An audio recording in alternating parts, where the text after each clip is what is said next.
Mysterio is one of my favorite comic villains, and one of my favorite things to see in comics is these very gimmicky villains trying to go good. So here's my pitch for a Mysterio solo series. Quentin Beck is tired of being the bad guy. He's tired of being on the run from the law. He's tired of losing to Spider-Man, and he's tired of his internalized shame. Now, normally he would just put on a new alias, a new persona, but no matter what name he's using, Quentin Beck is still the bad guy. And so he decides that he's going to become a superhero. In fact, he's going to make Mysterio into the world's greatest superhero. Everybody will love Mysterio. And more importantly, everybody will love Quentin Beck. Now, you might be instantly assuming, oh yeah, I saw Far From Home, he's great at pretending to be a superhero, and that's the trick of this series. Because Quentin doesn't want to pretend to be a good guy, he doesn't want to look like a good guy, he wants to be a good guy. But Mysterio's reputation is the catch. Because everyone else is thinking exactly what you were thinking. Dude, you're Mysterio. We know you. You pretend, you trick, you lie. That's what you do. Now, at first, he seriously considers just giving up. Not going back to his supervillain ways, no. But if the superheroes are just going to keep beating him ceaselessly into the past and keep drawing the evil out of him, it'd probably be best to stay away from them.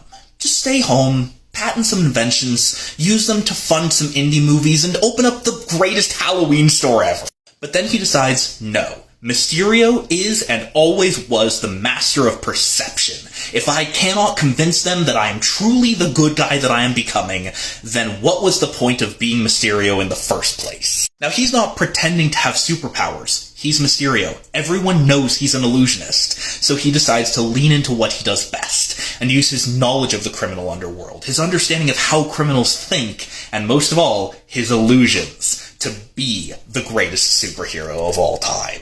And that starts out small by stopping a bank robbery by making it look like the bank was already robbed. And as he scales to bigger and bigger threats and has honest heart-to-heart conversations with Spider-Man, the Avengers, and his therapist, he realizes how much damage he's done.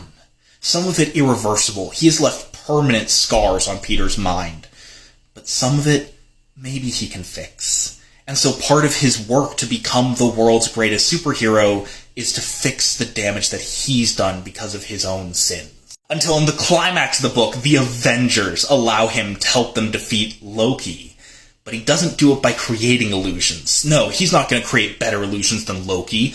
He does it by revealing Loki's illusions, tearing down the tricks, and propping up the truth. This is a comic about restorative justice, trust, and the truth. Follow for more comic talk.